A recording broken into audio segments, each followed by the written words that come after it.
भक्तजनों, तो आज आप सुनेंगे मासिक शिवरात्रि व्रत कथा। भक्तजनों, मंगल प्रदोष व्रत कथा मासिक शिवरात्रि व्रत बहुत शुभ लेकर आने वाले हैं। जो श्रद्धालु मंगल प्रदोष व्रत रखते हैं, मासिक शिवरात्रि व्रत करते हैं, उनकी घर में शुभ होने वाली है। तो भक्तजनों, इस कथा को सुने तो आप पूरा सुने, अधूरा मत छोड़िए। एक बार पार्वती ने भगवान शिव शंकर से पूछा, ऐसा कौन सा श्रेष्ठ और सरल व्रत पूजन है जिससे मृत्युक लोक के प्राणी आपकी कृपा सहज ही प्राप्ति कर लेते हैं। उत्तर में शिव जी ने पार्वती को शिवरात्रि के व्रत का विधान बताकर यह कथा सुनाई। एक गांव में एक शिकारी रहता था। पशुओं की हत्या करके वो अपना कुटुंब को पालता था। वो एक साहूकार का ऋण था, लेकिन उसका ऋण समय पर ना चुका सका। क्रोधवश साहूकार ने शिकारी को शिव माठ में बंदी बना लिया। संजोग से उस दिन शिवरात्रि थी। शिकारी ध्यान मगन होकर शिव संबंधी धार्मिक बातें सुनता रहा। चतुर्दशी को उसने शिवरात्रि की कथा भी सुनी। संध्या होते ही साहूकार ने उसे अपना पास बुलाया और ऋण चुकाने के विषय में बताया कि शिकारी अगले दिन सारा ऋण लौटा देने का वचन देकर बंधन से छूट गया। अपनी दिनचर्या की भांति वो जंगल में शिकार के लिए निकला, लेकिन दिन भर बंदी गिरह में रहने के कारण भूखे प्यासे व्याकुल था। शिकार करने के लिए वो एक तालाब के किनारे बेल वृक्ष पर परवा बनाने लगा। बेल वृक्ष के नीचे शिवलिंग था, जो बेलपत्रों से ढका हुआ था। शिकारी को उसका पता ना चला। परवा बनाते समय उसने जो टहनियाँ तोड़ी वो संजोग से शिवलिंग पर गिरी। इस प्रकार दिन भर भूखे प्यासे शिकारी का व्रत हो गया और शिवलिंग पर बेलपत्र भी चढ़ गया।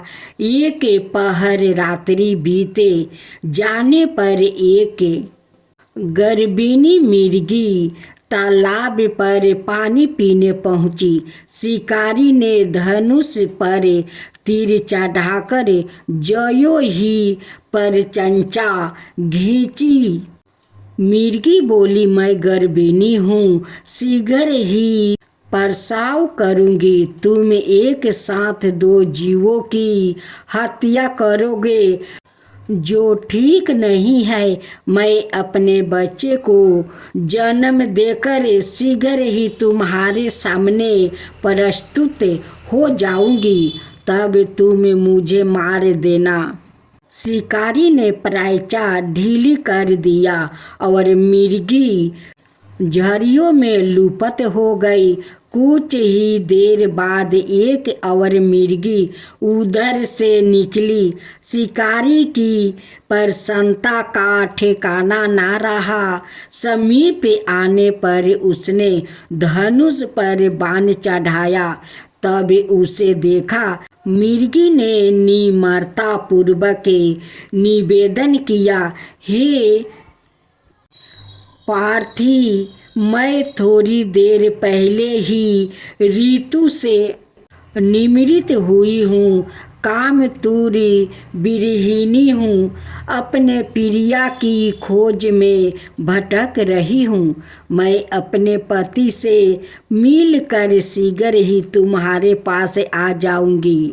शिकारी ने उसे भी जाने दिया। 2 बार शिकार को खोकर उसका माथा ठनका। वो चिंता में पड़ गया। रात्रि का आखिरी पहर बीत रहा था। तभी एक अन्यायी मिर्गी अपने बच्चों के साथ उधर से निकली। शिकारी के लिए यह स्वर्णिम अवसर था। उसने धनुष पर तीर चढ़ाने में देर ना लगाई। वो तीर छोड़ने ही वाला था कि मिर्गी बोली, हे पदार्थी, मैं इन बच्चों को पिता के हवाले करके लौट आऊंगी। इस समय मुझे मत मारो। शिकारी हंसा और बोला, सामने आए शिकार को छोड़ दूं? मैं ऐसा मूर्ख नहीं। इससे पहले मैं 2 बार अपना शिकार खो चुका हूँ। मेरे बच्चे भूखे प्यासे से तड़प रहे होंगे। उत्तर में मिर्गी ने फिर कहा, जैसे तुम्हें अपने बच्चों की ममता सता रही है, ठीक वैसे ही मुझे भी। इसलिए सिर्फ बच्चों के नाम पर मैं थोड़ी देर के लिए जीवन दान मांग रही हूँ। हे पार्थी, मेरा विश्वास करो। मैं इन्हें इनके पिता के पास छोड़कर तुरंत लौटने की प्रतिज्ञा करती हूँ। मिर्गी का दिन सवर सुनकर शिकारी को उस पर दया आ गई। उसने उस मिर्गी को भी जाने दिया। शिकार के अभाव में बेल वृक्ष पर बैठा शिकारी बेलपत्र तोड़ तोड़ कर नीचे फेंकता जा रहा था। पौ फटने को हुई तो एक हष्ट पुष्ट मिर्ग उसी रास्ते पर आया। शिकारी ने सोच लिया कि इसका शिकार अवश्य करूँगा। शिकारी की तनी प्रयाचा देखकर मिर्ग मिनती सवार में बोले, हे पार्थी भाई, यदि तुमने मुझसे पूरब आने वाली 3 मिर्गियों और छोटे छोटे बच्चों को मार डाला है तो मुझे भी मारने में विलंब ना करो, ताकि उनके वियोग में मुझे एक क्षण भी दुख ना सहन पड़े। मैं उन मिर्गियों का पति हूँ। यदि तुमने उन्हें जीवन दान दिया है तो मुझे भी कुछ क्षण जीवन दान देने की कृपा करो। मैं उनसे मिलकर तुम्हारे सामने उपस्थित हो जाऊँगा। मिर्ग की बात सुनते ही शिकारी के सामने पूरी रात का घटना चक्कर घूम गया। उसने सारी कथा मिर्ग को सुना दिया। तब मिर्ग ने कहा, मेरी 3 पत्नियां जिस प्रकार प्रतिज्ञाबद्ध होकर गई है, मेरी मृत्यु से अपने धर्म का पालन नहीं कर पाऊंगी। अत जैसे तुमने उन्हें विश्वास पात्र मान कर छोड़ा है, वैसे ही मुझे भी जाने दो। मैं उन सब के साथ तुम्हारे सामने शीघ्र ही उपस्थित होता हूँ। उपवास रात्रि था। जागरण और शिवलिंग पर बेलपत्र चढ़ाने से शिकारी का हिंसक हृदय निर्मल हो गया। उसमें भगवत शक्ति का वास हो गया। धनुष और बाण उसके हाथ से सहज ही छूट गया। भगवान शिव की अनुकंपा से उसका हिंसक हृदय कारुणिक भावों से भर गया। वो अपने अतीत के कर्मों को याद करके पछतावा की ज्वाला में जलने लगा। थोड़ी ही देर बाद मिर्ग परिवार शिकारी के समक्ष उपस्थित हो गया, ताकि वो उनका शिकार कर सके। किंतु जंगली पशुओं की ऐसी सत्याता सत्विकता और सामूहिक प्रेम भावना देखकर शिकारी को बड़ी गलनियाँ हुई। उसके नेत्रों से आंसुओं की झड़ी लग गई। उस मृग परिवार को ना मार कर शिकारी ने अपने कठोर हृदय को जीव हिंसा से हटा सदा के लिए कोमल और दयालु बना लिया। देवलोक से समस्त देव समाज भी इस घटना को देख रहा था। घटना की परिवर्ती होते ही देवी देवताओं ने पुष्पा वर्षा की। तब शिकारी और मृग परिवार मोक्ष को प्राप्ति हुई। भक्तजनों, अब आप सुने भोलेनाथ और गुणनिधि की कथा। यज्ञदत्त जब कभी भी घर आकर अपनी पत्नी से गुणनिधि के बारे में पूछता है कि इस समय गुणनिधि कहाँ है, तो वो सादा झूठ बोल देती थी और कह देती कि घर से बाहर गया हुआ है। यह तो वो कहीं स्नान नदी कर रहा होगा या देव मंदिर में बैठकर भगवान का पूजा कर रहा होगा। और असली भेद ना जानते हुए उसने गिरह सूत्र के अनुसार गुणनिधि का विवाह भी कर दिया।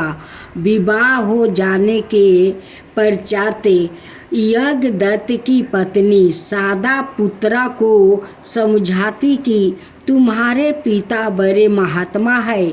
जब उनको तुम्हारे बारे में मालूम होगा तो इसके लिए तुम और मुझे दोनों को दंड देंगे। तुम्हारा कुल बड़ा पवित्र है, फिर तुम यह बुरे काम क्यों करते हो? मेरे बच्चे, तुम्हारा कल्याण इस बुरे कामों के छोड़ देने ही में है। परंतु गुणनिधि पर माँ के समझाने का कुछ भी प्रभाव ना पड़ता। एक दिन उसने पिता की अंगूठी चोराकर किसी जुआरू को दे दिया।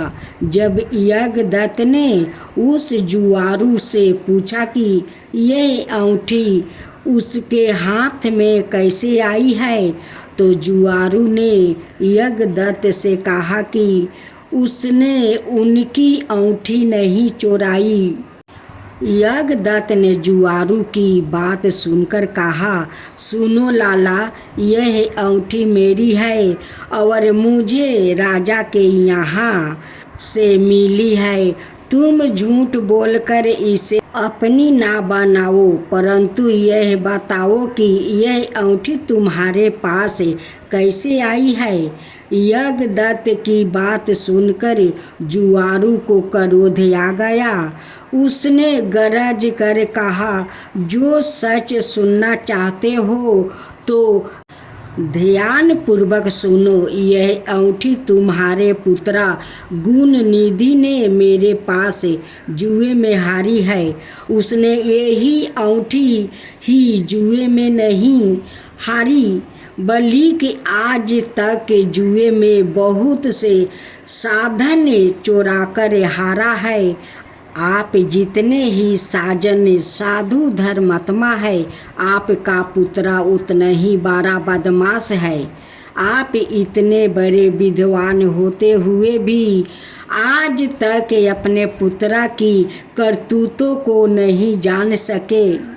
जुआरू की बात सुनकर यज्ञदत्त का लाज के मारे बुरा हाल हो गया।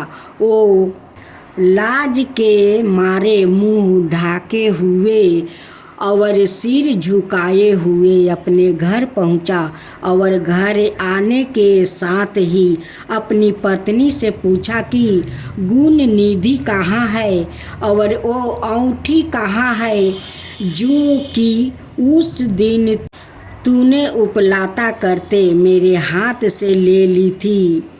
यज्ञदत्त की बात सुनकर उसकी पत्नी ने उत्तर दिया, वो अंगूठी मैंने यही कहीं रख दी थी।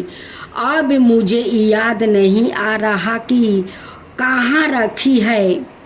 स्त्री की बात सुनकर यज्ञदत्त ने कहा, तुम झूठी हो। जब कभी मैंने तुमसे गुणनिधि के बारे में पूछता है, तुमने मुझे बात बनाकर टालने की कोशिश की है। अच्छा, तुम अंगूठी की बात जाने दो और मुझे बताओ कि घर का अनाए मूल्यवान सामान कहाँ है। ना जाने मेरे किन पापों के कारण मेरे यहाँ ऐसा पुत्र उत्पन्न हुआ है। फिर जब उसने घर का दूसरा कीमती सामान देखा तो मालूम हुआ कि सभी बहुमूल्य वस्तुओं गायब थी। तब यज्ञदत्त ने हाथ में जल लेकर पत्नी और पुत्रा को तिलजीली दे दिया और एक ब्राह्मण की कन्या अपना दूसरा विवाह भी कर लिया। जब गुणनिधि को मालूम हुआ कि उसके पिता पर सारा भेद खुल गया है और उसे और उसकी माँ को तिलजीली दे दिया है, तो उसको बड़ा दुख हुआ। वो अपनी करनी पर पछताने लगा। वो भूखा प्यासा एक शिव मंदिर के पास आकर बैठ गया। उस दिन शिवरात्रि का व्रत था। लोगों ने शिव का पूजन किया, फिर तरह तरह के पकवान और सामग्री ऊपर चढ़ाया। जब लोग भगवान का पूजन आदि करके मंदिर में ही सो गया तो गुणनिधि ने मंदिर के भीतर प्रवेश किया और खाने पीने का सामान उठाकर बाहर की ओर भागा, मगर चलते चलते उसके पैर एक सोते हुए शिव भक्त से टकरा गया। फिर क्या था, उस भक्त ने चोर चोर का शब्दों सुनाकर सभी लोग का जगा दिया और दौड़ते हुए गुणनिधि का पीछा किया। बहुत से नागरिक भी उन भक्तों के साथ मिल गया। अंत में उन लोगों ने दौड़ते हुए गुणनिधि को पकड़ लिया और सबने मिलकर उसको ऐसा मारा कि वो मर गया। उसके मरने के साथ ही यमदूतों ने आकर उसे घेर लिया और निर्दयता पूर्वक उसे मारने लगे। उधर भगवान सदाशिव ने अपने गणों से कहा, गुणनिधि बड़ा पापी दुराचारी है और कुकर्मी है। फिर भी उसने शिवरात्रि का व्रत राख कर जागरण किया, हमारे पूजन को देखा है, हमारे दर्शन किया है। दीपक से शिवलिंग को, शरीर पर गिरती हुई छाया को उसने निवारण किया है। रात्रि में अपना वस्तु फाड़ कर उसमें बत्ती डाली है। प्रसंग बस इसने हमारे गुणों का श्रवण किया है और ऐसे ही और धर्म कार्य किया है। अतः वो हमारे लोक को आएगा। उसके पश्चात वो कलिंग देश का राजा होगा। तुम लोग वहाँ आकर गुणनिधि को यमदूतों के बंधन से मुक्त करो, क्योंकि हमने उसे अपना लिए अत्याओ भगवान श्री सदाशिव की आज्ञा पाकर विमान पर बैठकर शूलधारी उसके पार्षद भी घटना स्थल पर आ पहुँचे और बोले, यमराज के गणों, तुम अब इस परम धर्मात्मा ब्राह्मण को छोड़ दो, क्योंकि अब इसमें कोई पाप शेष नहीं रहा। यमदूतों ने भगवान श्री सदाशिव प्रसोद से कहा, यह तो आपकी आज्ञा हमारे लिए सिर माथे पर है, मगर यह तो दुष्ट महापापी कुकर्मी मांस और मदिरा का प्रयोग करने वाला, पर स्त्री और बेशगामी माता पिता की आज्ञा ना मानने वाला चोर और जुआरू है। हम लोग इसलिए इसको ले जा रहे हैं। यमदूतों की बात सुनकर शिव के प्रदोष ने कहा, तुम मूर्ख हो, यह ब्राह्मण पापी नहीं है। इसका सबसे बड़ा धर्म तो यह है कि उसने पुराना कपड़ा जलाकर शिवलिंग में प्रकाश किया, रात्रि भर जागरण किया है। अस्थिर चित्त से शिवालय के द्वार पर बैठकर उसने भगवान श्री सदाशिव के पूजन को देखा है और हरि कीर्तन को सुना है। इसलिए भगवान श्री सदाशिव की इच्छा अनुसार यह राजा बनाया जाएगा।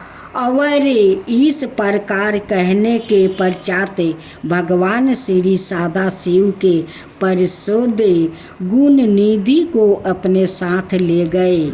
यमदूतों से मुक्ति पाकर गुण निधि भगवान श्री सदाशिव के प्रसोद के साथ विमान पर चढ़कर शिवलोक गया। यमदूतों ने जाकर सारा वृत्तांत यमराज को कहा, जिसे सुनकर यमराज ने कहा, जो व्याकृत भस्म रमाये हुए हो, रुद्राक्ष का माला धारण किए हो, शिवलिंग का पूजन करता हो, श्री सदाशिव के गुणों का गान करता हो, छल से सही उसके पास बिल्कुल ना जाओ। यमराज ने भगवान श्री सदाशिव को प्रणाम करके कहा, आप इस अनजाने दोष को क्षमा कर दे।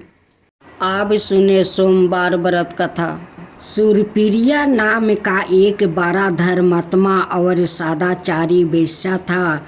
वो भगवान शिव का अनाय भक्त था। वो निरंतर उनके आराधना, पूजा और ध्यान में लीन रहता है। अपने सारे कार्य वो भगवान शिव को अर्पित करके करता था। मन वचन कर्म से वो तुरंत शिव चरण में ही लीन रहता है। उनकी इस शिव भक्ति से दारुक नाम का एक राक्षस बहुत क्रोध रहता है। उसे भगवान शिव की पूजा किसी प्रकार भी अच्छी नहीं लगती है। वो निरंतर इस बात का प्रयत्न किया करता है कि उस सूर्यप्रिया को पूजा अर्चना में विघ्न पहुँचाए। एक बार सूर्यप्रिया नौका पर सवार होकर कहीं जा रहा था।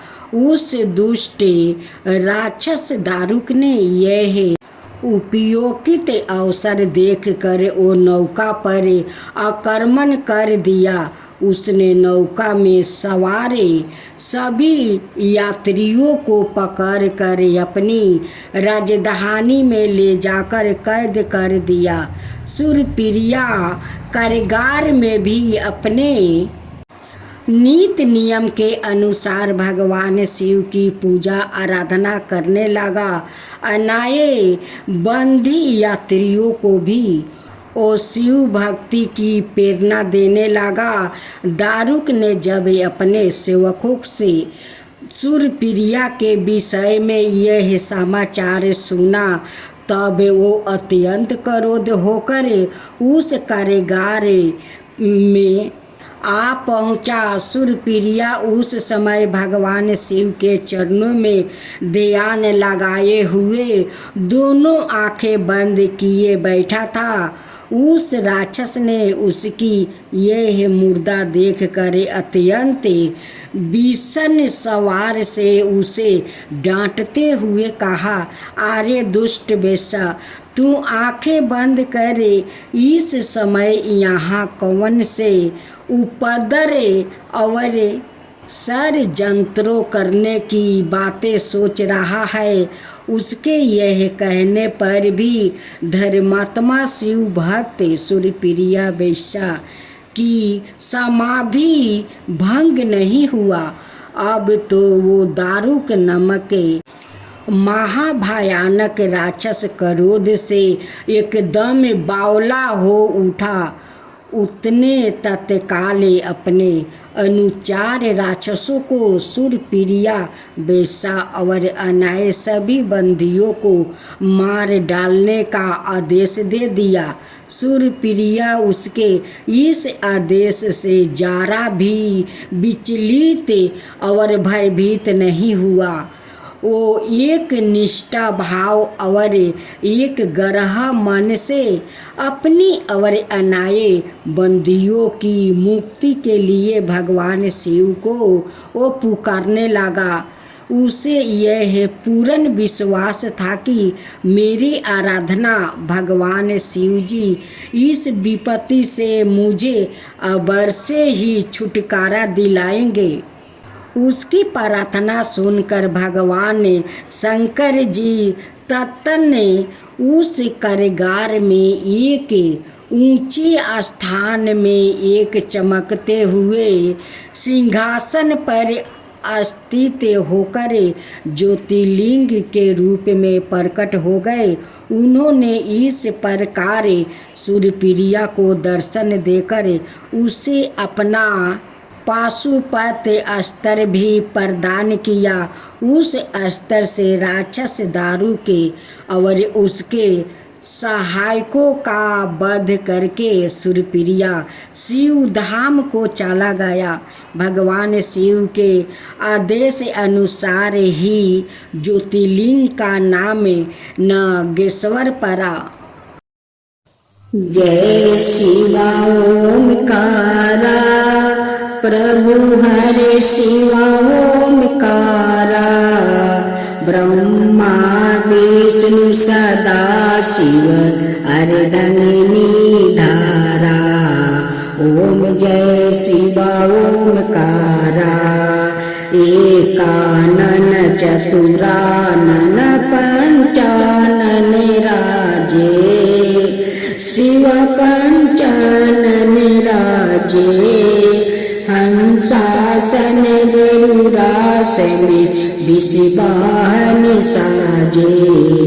ओम जय शिवा ओमकारा दो भुज चार चतुर भुज दस भुज अति सोहे तीनों रूप निरखता त्रिभुवन जन मोहे। ओम जय शिवा ओमकारा अक्षर माला बने माला मंदी माला तारी चंदन मृग मद सोहे बोले सुभिकारी। ओम जय शिवा ओमकारा श्वेतांबर पीतांबर बागंबर अंगे सनकादिके बरे मादिकी भूतादिकी संगे। ओम जय शिवा ओमकारा करिके मध्यम कमंडल चक्र त्रिशूल धरता जग करता जग भरता जग पालन करता। ओम जय शिवा ओमकारा ब्रह्मा विष्णु सदा शिव जानते अविवेका प्राण बचर के मध्यम याहे तीनों एका। ओम जय शिवा ओमकारा तिरगुण शिवजी के आरती जो कोई नर गावे शिव जो कोई नर गावे कहत शिवानंद स्वामी मन भजत शिवानंद स्वामी मन बाचित फल पावे। ओम जय शिवा ओमकारा जय शिवा ओमकारा।